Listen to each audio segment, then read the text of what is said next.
Hello friends, அனைவருக்கும் வணக்கம். Welcome to TNPSC kingdom.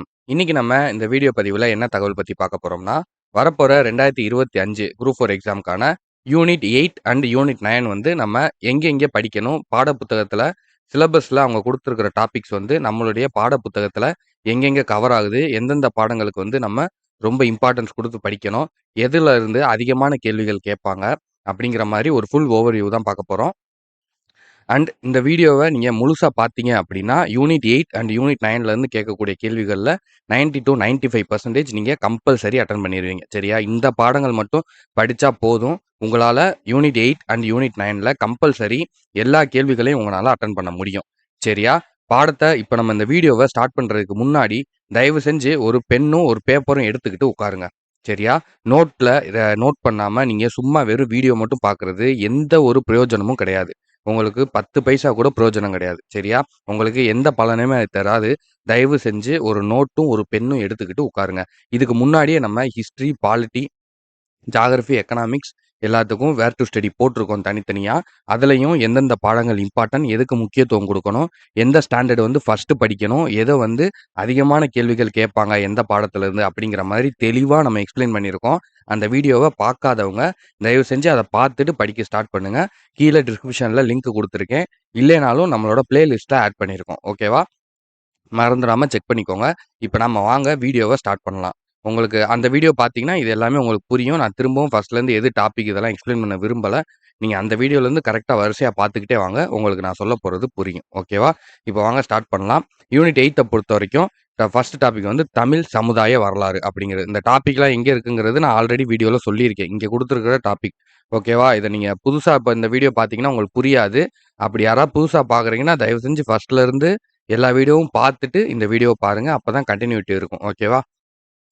Tamil சமுதாய வரலாறு, அது தொடர்பான தொல்லியல் கண்டுபிடிப்புகள் அப்படிங்கிற டாபிக். இந்த டாபிக் வந்து பிரிச்சு நம்ம சமச்சீர் புத்தகத்துல என்னென்ன பாடங்கள்ல கவர் ஆகுதுங்கிற மாதிரி எடுத்திருக்கோம். சரியா? இப்போ வாங்க ஃபர்ஸ்ட் ஸ்டார்ட் பண்ணுவோம். நோட்டும் பென் எடுத்துக்கோங்க, மறந்துடாதீங்க.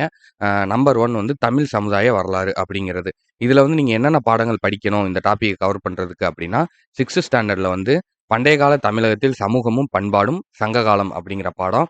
அதுக்கப்புறம் தமிழ்நாட்டின் பண்டைய நகரங்கள் அப்படிங்கிற பாடம். சரியா? இந்த 2 பாடங்கள் நீங்க 6th படிக்கணும். 9th ஸ்டாண்டர்ட்ல தொடக்க கால தமிழ் சமூகமும் பண்பாடும் அப்படிங்கிற பாடம். 11th ஸ்டாண்டர்ட்ல தென்னிந்தியாவில் சமுதாய உருவாக்கம் அப்படிங்கிற பாடம். சரிங்களா? அடுத்தது பார்த்தீங்கன்னா, தொல்லியல் கண்டுபிடிப்புகள். டாபிக் நம்பர் 2 தொல்லியல் கண்டுபிடிப்புகள். இந்த டாபிக் வந்து எங்கெங்க கவர் ஆகுதுன்னா, 6th தென்னிந்தியாவில் பெருங்கற்கால பண்பாடு அப்படிங்கிற பாடமும், 11th தமிழக அகழாய்வு இடங்கள் அப்படிங்கிற பாடமும். இந்த 2 பாடங்கள் நீங்க இந்த டாபிக்கு படிக்கணும். ஓகேவா? அடுத்தது திருக்குறள். திருக்குறளை பொறுத்த வரைக்கும் நீங்க எக்ஸ்ட்ராவா எந்த டாபிக்கும் படிக்கணும்னு அவசியம் இல்ல. சரியா? ஆல்ரெடி தமிழ்ல நம்ம 25 அதிகாரங்கள் வந்து படிக்கிறோம். திருக்குறளை பொறுத்த வரைக்கும் 25 அதிகாரங்கள் வந்து நம்ம ப்ரிப்பேர் பண்ண வேண்டியது இருக்கு. அந்த 25 அதிகாரங்களுக்குள்ள இருந்து தான் இந்த கேள்வியும் கேட்பாங்க. சரியா? திருக்குறள் வந்து ரொம்ப ரொம்ப ரொம்ப ரொம்ப முக்கியம். அந்த 25 அதிகாரங்கள் வந்து என்னன்னு தெரியாதவங்க வேணும்னா கீழே கமெண்ட் பண்ணுங்க. நான் அதுக்கு தனியா ஒரு வீடியோ போடுறேன்.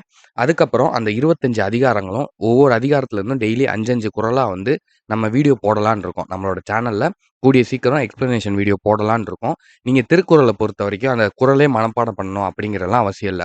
நீங்க ஒரு குறளை வாசிச்சீங்க அப்படின்னா, அதுக்கான அர்த்தம் உங்களுக்கு தெரிஞ்சா போதும். சரியா? அதுல குடுத்திருக்கிற வார்த்தைகளுக்கான அர்த்தத்த நீங்க கரெக்ட்டா சொன்னீங்கனாலே போதும். அது அந்த மாரியான கேள்விகள் தான் இப்ப கேட்கறாங்க. முன்னாடிலாம் ஒரு திருக்குறள குடுத்து, நடுவுல 2, 3 வேர்ட் வந்து கட் பண்ணிட்டு, டேஷ் மாரி குடுத்து, இத வந்து ஃபில் பண்ணுங்க அப்படிங்கிற மாரி குடுப்பாங்க. ஆனா, இப்ப அப்படிலாம் குடுக்குறதில்ல. அந்த பொருள் தான் வந்து கேட்கறாங்க. அந்த பொருள் சம்மந்தப்பட்டு தான் கேட்கறாங்க. ஸோ, நீங்க அந்த குறளுக்கான பொருள நீங்க அர்த்தத்த நல்லா மனசுல புரிஞ்சு வச்சுக்கிட்டீங்கன்னா போதும். நீங்க மனப்பாடம் பண்ணி பாஸ் ஆகுறது கஷ்டம். ஓகேவா? ஆனா, இந்த திருக்குறள் அப்படிங்கிற டாபிக் வந்து ரொம்ப ரொம்ப ரொம்ப இம்பார்ட்டன்ட். ஏன்னா, மொத்தமா தமிழு இந்த யூனிட் 8, 9 யூனிட் 8 இது 2யும் சேர்த்து கிட்டத்தட்ட ஒரு 5லேருந்து 6 கேள்விகள் வந்து திருக்குறள்ல இருந்து மட்டுமே கேட்கறாங்க. சார் 5, 6 கேள்வி தானே அப்படின்னு நீங்க நினைக்கக் கூடாது. ஒரு கேள்வி 1/2 மார்க், 1 மார்க் தான் வந்து கட் ஆஃபே வந்து மாத்தும். சரியா? அதனால எதையுமே வந்து நம்ம அசால்ட்டா எடுத்துக்க கூடாது. 5லேருந்து 6 கேள்விகள் திருக்குறள்ல இருந்து வருது அப்படின்னா, அந்த 25 அதிகாரத்த நம்ம தூக்கி சா படிச்சுட்டு முடிச்சு கீழ வச்சிரணும். சரியா? அதெல்லாம் வந்து ஒரு பெரிய விஷயமா நம்ம பார்க்கவே கூடாது. நம்ம சைட்லேருந்து ஃபுல் சப்போர்ட் குடுக்குறோம். நீங்க நம்ம சேனல சப்ஸ்கிரைப் பண்ணிக்கோங்க. வீடியோக்கு ஒரு லைக் போட்டுக்கோங்க. நம்மள தொடர்ந்து ஃபாலோ பண்ணிக்கிட்டே வாங்க. வரப்போற 2025 குரூப் 4ல உங்களுக்கு கண்டிப்பா வேலை உறுதி. சரியா? இதுக்கு நாங்க கேரண்டி. கண்டிப்பா நம்ம சொல்றத எல்லாத்தையும் நீங்க கரெக்ட்டா ஃபாலோ பண்ணீங்க அப்படின்னா, உங்களால கண்டிப்பா வரப்போற இந்த 2025ல போஸ்டிங் அடிக்க முடியும். கண்டிப்பா நீங்க போஸ்டிங் அடிப்பீங்க. சரியா? அடுத்தது பார்த்தீங்கன்னா, 4வது ஆங்கிலேயருக்கு எதிரான தொடக்க கால கிளர்ச்சிகள். இதுல வந்து நீங்க 8த்துல மக்களின் புரட்சி அப்படிங்கிற பாடம், 10த்துல ஆங்கிலேய ஆட்சிக்கு எதிராக தமிழகத்தில் நிகழ்ந்த தொடக்க கால கிளர்ச்சிகள், 11த்துல ஆங்கிலேய ஆட்சிக்கு தொடக்க கால எதிர்ப்புகளும், வ அதுக்கப்புறம் அது ஒரு கன்டினியூட்டி வரும். சரியா? ஆங்கிலேய ஆட்சிக்கு தொடக்க கால எதிர்ப்புகள் அப்படிங்கிற பாடத்த நீங்க ரெஃபர் பண்ணிக்கோங்க 11த் ஸ்டாண்டர்ட்ல. சரியா? இந்த 3 பாடங்கள். இதுல இன்னொரு விஷயம் என்னன்னா, இதுல நெறைய பாடங்கள் வந்து நீங்க ஏற்கனவே படிச்ச நீங்க ஆல்ரெடி ஐஎன்எம், ஹிஸ்ட்ரி, பாலிட்டி இதுலலாம் கவர் ஆயிரும். ஓகேவா? அது போக பேலன்ஸ் உள்ள பாடங்கள் தான் இதுல கொஞ்சம் கம்மியா தான் இருக்கும். யூனிட் 8, 9 பொறுத்தவரைக்கும் இதுல லெசன் லிஸ்ட் வந்து ரொம்ப கம்மியா தான் இருக்கும். ஏன்னா ஐஎன்எம், பாலிட்டி, எக்கனாமிக்ஸ் இதுலயே ஆல்ரெடி நீங்க இத படிச்சிருவீங்க. ஆங்கிலேய ஆட்சிக்கு எதிராக தமிழகத்தில் நிகழ்ந்த கிளர்ச்சிகள் இந்த பாடம்லாம் ஆல்ரெடி நீங்க ஐஎன்எம்ல படிச்சிருவீங்க. தமிழ்நாட்டின் விடுதலை போராட்டம் இதுவும் நீங்க ஐஎன்எம் ஹிஸ்ட்ரில படிச்சிருவீங்க. இந்த மாதிரி நெறைய பாடங்கள் வந்து உங்களுக்கு நீங்க முன்னாடியே படிச்சிருவீங்க. படிச்சுட்டாலும், நீங்க இந்த டாபிக்க்கு வரம்போது, திரும்ப இத எடுத்து இந்த பாடத்த ரிவைஸ் பண்ணுங்க. சரியா? அப்பதான் உங்கனால எக்ஸாம்ல கிளியர் பண்ண முடியும். ஏன்னா, இப்பலாம் யூனிட் 8, 9ல அதிகமான கேள்விகள் கேட்கறாங்க. கடந்த சில பரீட்சைகள்ல பார்த்தோம்னா, அதிகமான கேள்விகள் கேட்கறாங்க. அதனால தயவு செஞ்சு அசால்ட்டா எடுத்துக்காதீங்க. அடுத்தது பார்த்தீங்கன்னா, பெண்களின் பங்கு அப்படிங்கிற தலைப்பு பார்த்தீங்கன்னா, 10த்ல தமிழ்நாட்டில் விடுதலை போராட்டம் அப்படிங்கிற பாடம். அதுக்கப்புறம் தமிழ்நாட்டின் சீர்திருத்த இயக்கங்கள் அப்படிங்கிறத பொறுத்தவரைக்கும், தமிழ்நாட்டின் சீர்திருத்தவாதிகள், சீர்திருத்த இயக்கங்கள் அப்படிங்கிற பாடத்த பொறுத்தவரைக்கும், 10த்ல 19ஆம் நூற்றாண்டின் சமூக சீர்திருத்த இயக்கங்கள், அதுக்கப்புறம் 10த்ல தமிழ்நாட்டில் சமூக மாற்றங்கள் அப்படிங்கிற 2 பாடம். சரியா? இப்ப இதோட யூனிட் 8 வந்து முடியுது. சரியா? இத வந்து நோட்ல ரெக்கார்ட் பண்ணிக்கோங்க. வீடியோவ பாஸ் பண்ணிட்டு, இப்பவே தயவு செஞ்சு எழுதி வச்சுக்கோங்க. அப்பனா தான் உங்களுக்கு நம்ம எத நோக்கி போறோம், எது நம்மளோட டார்கெட்டு, எத கம்ப்ளீட் பண்ணணுங்கிற ஒரு ஐடியா கிடைக்கும். எந்த ஒரு டார்கெட்டும், இலக்கும் இல்லாம நீங்க ஓடிக்கிட்டே இருந்தீங்க அப்படின்னா, கடைசி வரைக்கும் உங்களுக்கு நீங்க குழப்பத்திலே தான் இருப்பீங்க. சரியா? அதுக்காக தான் நாங்க இவ்வளோ தூரம் மெனக்கெட்டு உங்களுக்கு சிலபஸ் வைஸ் எடுத்து லெசன் வந்து குடுக்குறோம். ஓகேவா? அத யூஸ் பண்ணிக்கோங்க. அடுத்தது யூனிட் 9 பொறுத்தவரைக்கும், ஃபர்ஸ்ட் டாபிக் வந்து சமூக நீதியும், சமூக நல்லிணக்கம், சமூக பொருளாதாரம் சமூகத்த பத்தின நீதி, நல்லிணக்கம், பொருளாதாரத்த பத்தி கேட்டிருக்காங்க. அப்ப 11த்ல சமூக நீதி அப்படிங்கிற பாடம். டைரக்ட் டாபிக்லயே ஒரு பாடம் இருக்கு. அடுத்து பொறுத்தவரைக்கும் இது 11த்ல சாரி பிரிண்டிங் மிஸ்டேக். அடுத்து எக்ஸ்ட்ராவா நீங்க என்ன படிக்கணும்னா, தமிழ்நாடு ஸ்கீம்ஸ். சரியா? அதாவது இந்த மகளிர் உரிமை தொகை திட்டம், அதுக்கப்புறம் இந்த வந்து தாய்மானவர் திட்டம், அதுக்கப்புறம் இந்த மாரி ஸ்கீம்ஸ் கவர்மெண்ட்ல இருந்து தமிழ்நாடுல இருந்து அதாவது தமிழ்நாடு சார்பா, ஸ்டேட் கவர்மெண்ட் சார்பா என்னென்ன ஸ்கீம்ஸ் போட்டிருக்காங்களோ, அந்த ஸ்கீம்ஸ வந்து நீங்க படிச்சுக்கிறணும். சரியா? இந்த ஸ்கீம்ஸ்லாம் நாங்க எப்படி தேடி போய் படிக்கிறது அப்படின்னு கேட்டீங்கன்னா, கீழ வந்து வி நீட் ஸ்கீம்ஸ் இல்லைன்னா தமிழ்நாடு ஸ்கீம்ஸ் அந்த மாரி ஏதாவது கமெண்ட் பண்ணுங்க. சரியா? கீழ வந்து கமெண்ட் பண்ணுங்க. இந்த மாரி ஸ்கீம்ஸ் வந்து வேணும் அப்படின்னு சொல்லி கமெண்ட் பண்ணுங்க. நான் வந்து அந்த ஸ்கீம்ஸ்க்கான பிடிஎஃப் வந்து டெலகிராம்ல வந்து உங்களுக்கு போடுறேன். அதுக்கப்புறம் வர கமெண்ட்ட வச்சு, சரியா? எவ்வளோ பேர் கமெண்ட் பண்றீங்களோ, அத வச்சு நான் டெலகிராம்ல வந்து போடுறேன். அதே மாதிரி அந்த எல்லா ஸ்கீம்ஸ்க்குமான ஒரு எக்ஸ்ப்ளனேஷன் வீடியோஸும் நான் உங்களுக்கு போடுறேன். ஒவ்வொரு ஸ்கீமுக்கும் தனித்தனியா போடுறேன். நீங்க கமெண்ட் பண்ணீங்கன்னா, இந்த வீடியோக்கு எவ்வளோ லைக், எவ்வளோ கமெண்ட் வருது அப்படிங்கிறத பார்த்துட்டு, நாங்க அத பத்தி யோசிப்போம். ஓகேவா? அடுத்தது பார்த்தீங்கன்னா, தமிழகத்தின் கல்வி அப்படிங்கிற தலைப்ப பொறுத்தவரைக்கும், தமிழகத்தின் கல்வி, அப்புறம் மற்றும் நலவாழ்வு முறைமைகள் அப்படின்னு வரும். ஃபர்ஸ்ட்டு தமிழகத்தின் கல்விய பொறுத்தவரைக்கும் 11த்ல தமிழ்நாட்டு பொருளாதாரம் அப்படிங்கிற பாடம். அதுக்கப்புறம் 8த்ல பெண்களின் நிலை. அதுக்கப்புறம் இந்தியாவில் கல்வி வளர்ச்சி. எக்ஸ்ட்ராவா நீங்க இந்த நலவாழ்வு முறைமைகள், இந்த டாபிக் எக்ஸ்ட்ராவா நீங்க என்ன படிக்கணும்னா, எஜுகேஷன் ஸ்கீம்ஸ பத்தி படிக்கணும். கல்வி திட்டங்கள், உயர்கல்வி திட்டங்கள், எண்ணும் எழுத்தும் திட்டம், இல்லம் தேடி கல்வி திட்டம் இந்த மாதிரி. ஓகேவா? அதுக்கப்புறம் இந்த மக்கள் தொகை குறியீடு, மனிதவள குறியீடு, மகிழ்ச்சி குறியீடு, எழுத்தறிவு விகிதம், படிப்பறிவு எவ்வளோ இருக்கு? இந்த மாரி விஷயங்கள் ஃபுல்லாமே வந்து நீங்க படிக்கணும். சரியா? இந்த இடத்துல வந்து மிஸ்டேக்கா இருக்கு. இது எல்லாமே வந்து அதான் இந்த ஸ்கீம்ஸ் எல்லாமே இங்க இங்க பார்த்த ஸ்கீம்ஸும் சரி, இங்க சொல்லியிருக்க ஸ்கீம்ஸும் சரி, இது எல்லாத்துக்குமே உங்களுக்கு தனித்தனியா வீடியோஸ் வேணும் அப்படின்னா, கீழ கமெண்ட் பண்ணுங்க. இந்த கமெண்ட்ட வச்சு நம்ம வந்து தனித்தனியா எல்லாத்துக்குமே வந்து வீடியோஸ் வந்து போடுவோம். சரியா? அடுத்தது பார்த்தீங்கன்னா, தமிழக புவியியல் கூறுகளும், பொருளாதார வளர்ச்சியில் அவற்றின் தாக்கமும் அப்படிங்கிறது. சரியா? ஒரு சில ஸ்பெல்லிங் மிஸ்டேக் இருக்கலாம். சின்ன சின்னது கொஞ்சம் அட்ஜஸ்ட் பண்ணிக்கோங்க. ஆனா உங்களுக்கு புரியும். சரியா? எத சொல்லியிருக்கோம் அப்படிங்கிறது புரியும். நீங்க கொஞ்சம் தேடுங்க. பாடங்கள்லாம் வந்து நீங்களா தேட தான் உங்களுக்கு எக்ஸ்பீரியன்ஸ் வந்து கிடைக்கும். சரியா? 10த் ஜியோகிராஃபிய பொறுத்தவரைக்கும் தமிழ்நாடு இயற்கை பிரிவுகள், தமிழ்நாடு மானுட புவியியல் இந்த 2 பாடமும் நீங்க ஜியோகிராஃபிலேயே படிச்சுருவீங்க. சரியா? இங்க மறுபடியும் இன்னொருக்க ரிவிஷன் பண்ண போறீங்க. அவ்வளோதான். ஏன்டா இவ்வளோ பாடம் படிக்கணுமா அப்படின்னு நினைக்காதீங்க.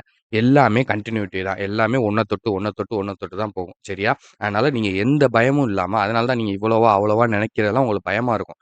நீங்க எந்த பயமும் இல்லாம, நாளையிலருந்து நம்ம வீடியோஸ் வந்து ஸ்டார்ட் பண்ண போறோம். டெய்லி தமிழ் வீடியோ வரும். தமிழுக்கான டெஸ்ட் வீடியோ வரும். ஜிகே வீடியோ ஒண்ணு வரும். ஜிஎஸ்க்கான டெஸ்ட் வீடியோ வரும். ஓகேவா? எல்லாமே நம்ம அப்படியே நீங்க எங்களோட ஃபாலோ பண்ணிக்கிட்டே வாங்க. உங்களுக்கு கண்டிப்பா ஜூலை மாசம் நம்மளுக்கு எக்ஸாம். ஜூன் மாசம் நீங்க பக்காவா ரெடி ஆயிருவீங்க. ஓகேவா? நீங்க எக்ஸாம் அடிச்சு போஸ்டிங் கையில வாங்கிட்டு வர அளவுக்கு நீங்க தயாராயிருவீங்க. அடுத்ததா எக்கனாமிக்ஸ்ல இந்த இதுல மட்டும் நம்ம எக்கனாமிக்ஸ் ஒண்ணு பார்க்க வேண்டியது இருக்கும். 9த் எக்கனாமிக்ஸ பொறுத்தவரைக்கும் தமிழ்நாட்டில் வேளாண்மை அப்படிங்கிற பாடம். 10த் எக்கனாமிக்ஸ பொறுத்தவரைக்கும் தமிழ்நாட்டில் தொழில்துறை தொகுப்புகள் அப்படிங்கிற இந்த 2 பாடங்கள். சரியா? இந்த பாடங்கள் மட்டும் நீங்க படிச்சாலே யூனிட் 8 அண்ட் 9ல இருந்து வர கேள்விகள் எல்லாத்தையுமே உங்களால அட்டெண்ட் பண்ண முடியும். கிட்டத்தட்ட இப்பலாம் 15, 16 கேள்விகளுக்கு மேல கேட்கறாங்க. அதனால யூனிட் 8, 9 பத்தி நீங்க சாதாரணமா நெனச்சிற வேணாம். இதுல கேட்கக்கூடிய ஸ்கீம்ஸு, திருக்குறள், அதுக்கப்புறம் தமிழ்நாட்டு சம்மந்தமான பாடங்கள் வந்து ரொம்ப, ரொம்ப, ரொம்ப, ரொம்ப இம்பார்ட்டன்ட். ஓகேவா? நான் ஆல்ரெடி ஒவ்வொரு சப்ஜெக்ட்டுக்கும் வந்து நான் ஒவ்வொரு இம்பார்ட்டன்ஸ் சொல்லியிருப்பேன். ஹிஸ்ட்ரியா 6த் டூ 9த் ஃபர்ஸ்ட் இம்பார்ட்டன்ஸ் குடுங்க. பாலிட்டியா 10த்துக்கு இம்பார்ட்டன்ஸ் குடுங்க. எக்கனாமிக்ஸா 11த், 12த்துக்கு இம்பார்ட்டன்ஸ் குடுங்க. ஜியோகிராஃபியா 10த்துக்கு இம்பார்ட்டன்ஸ் குடுங்க. இப்படி நான் ஒவ்வொரு சப்ஜெக்ட்லயும் எதுக்கு இம்பார்ட்டன்ஸ் குடுக்கணும், எந்த ஸ்டாண்டர்ட் ஃபர்ஸ்ட் படிக்கணும், எதுலேருந்து அதிக மார்க் கேட்பாங்கன்னு நான் சொல்லியிருப்பேன். ஆனா, இந்த யூனிட் 8, 9 பொறுத்தவரைக்கும் நம்மனால அப்படி டிவைட் பண்ண முடியாது. ஏன்னா, இதுல இருக்கிற சப்ஜெக்ட் வந்து ரொம்ப கம்மி தான். ஆல்ரெடி நம்ம ஏற்கனவே படிச்சத தான் திரும்ப இங்க ரிவைஸ் பண்ற மாரி தான் வருது நெறையா பாடங்கள். அதனால இதுல நீங்க அந்த மாரி ஸ்டார்ட் பண்ண வேண்டியது இருக்காது. இந்த ஸ்கீம்ஸ் அந்த திருக்குறளுக்கு மட்டும் நீங்க நல்லா படிச்சீங்க அப்படின்னா, உங்கனால அதிக மார்க் ஸ்கோர் பண்ண முடியும். சரியா? ஸ்கீம்ஸும், திருக்குறளும் உங்களுக்கு வீடியோஸ் வேணும்னா கீழ கமெண்ட் பண்ணுங்க. ஓகேவா? நீங்க கமெண்ட் பண்றத வச்சு நாங்க அதுக்கான வீடியோஸும் வந்து போடுறோம். ஓகேவா? சரி. வேற எதுவும் டவுட் இருக்கு. உங்களுக்கு வேற எது சம்மந்தமாவும் ஏன்னா நம்ம இப்ப இதோட வந்து ஆல்ரெடி எல்லா இதுவுமே போட்டு முடிச்சாச்சு. நம்ம ஹிஸ்ட்ரிக்கு வந்து வேர் டூ ஸ்டடி போட்டோம். பாலிட்டிக்கு போட்டோம். ஜியோகிராஃபிக்கு போட்டோம். எக்கனாமிக்ஸுக்கும் போட்டோம். யூனிட் 8, 9க்கு போட்டாச்சு. ஐஎன்எம்க்கு மட்டும் அடுத்த வீடியோ வந்துரும். சரியா? ஐஎன்எம்க்கு அடுத்த வீடியோ வந்துரும். இது போக சயின்ஸ் இருக்கு. சயின்ஸுக்கு உங்களுக்கு வேணும் அப்படின்னா, கமெண்ட் பண்ணுங்க. நான் சயின்ஸுக்கு வந்து உங்களுக்கு போடுறேன். எடுத்து உங்களுக்கு போடுறேன். அப்படி இல்லைன்னா, நம்ம இத கன்டின்யூ பண்ணிட்டு சயின்ஸ கொஞ்சம் பொறுமையா நீங்க ஸ்டார்ட் பண்ணிக்கலாம். ஒண்ணும் அவசரம் இல்ல. ஜான்வரிலருந்து கூட நம்ம ஸ்டார்ட் பண்ணிக்கலாம். இப்போதைக்கு நீங்க ஸ்டார்ட் பண்ணும்போது தமிழையும், ஜிஎஸ்ஸையும் கையில எடுத்து ஸ்டார்ட் பண்ணுங்க. எ எடு ஆ நீங்க ஆரம்பிக்கும்போதே எல்லாரும் சொல்லுவாங்க. இது 1 மணி நேரம் படிங்க. அது 1 மணி நேரம் படிங்க. அ எல்லாமே வந்து நீங்க அட்டெண்ட் பண்ணணும் அப்படின்னு. ஆனா நீங்க அப்படி போனீங்க அப்படின்னா, நீங்க கொஞ்ச நாள்ல உங்களுக்கு வந்து ஒரு மாரி சலிப்பு தட்டிரும். நீங்க படிக்கிறத கைவிட்டுருவீங்க. சரியா? அப்படி இல்லாம நீங்க ஸ்டார்ட்டிங்ல போகும்போது 1, 2 அப்படியே போக போக கொஞ்சம் கொஞ்சமா ஆட் பண்ணுங்க. சரியா? நம்ம சேனல்ல அதான் பண்ண போறோம். நீங்க சேனல தொடர்ந்து ஃபாலோ பண்ணுங்க. ஃபர்ஸ்ட்டு வந்து நம்ம தமிழு, ஜிஎஸ் பார்த்துக்கிட்டே இருக்கோம். அடுத்து சயின்ஸ் ஆட் பண்றோம். அப்புறம் மேத்ஸ் ஆட் பண்றோம். அப்படியே கன்டினியூட்டியா போக எல்லாத்தையுமே கொஞ்சம் கொஞ்சமா ஆட் பண்ணி உங்களுக்கு கம்ப்ளீட் பண்ணி வர 2025ல குரூப் 4 எக்ஸாம்ல வேலை வாங்க வைக்கிறது உறுதி. சரியா? சரி. இதோட நம்ம இந்த வீடியோவ முடிச்சுக்கலாம். ரொம்ப நேரம் நான் எடுத்துக்க விரும்பல. நீங்க போய் படிங்க. டைம் வேஸ்ட் பண்ண வேணாம். தொடர்ந்து படிச்சுக்கிட்டே இருங்க. என்ன டவுட்னாலும் கமெண்ட்ல தெரியப்படுத்துங்க. நாங்க அதுக்கான சொல்யூஷன் வந்து உங்களுக்கு உடனே குடுக்குறோம். சரியா? நன்றி. வணக்கம்.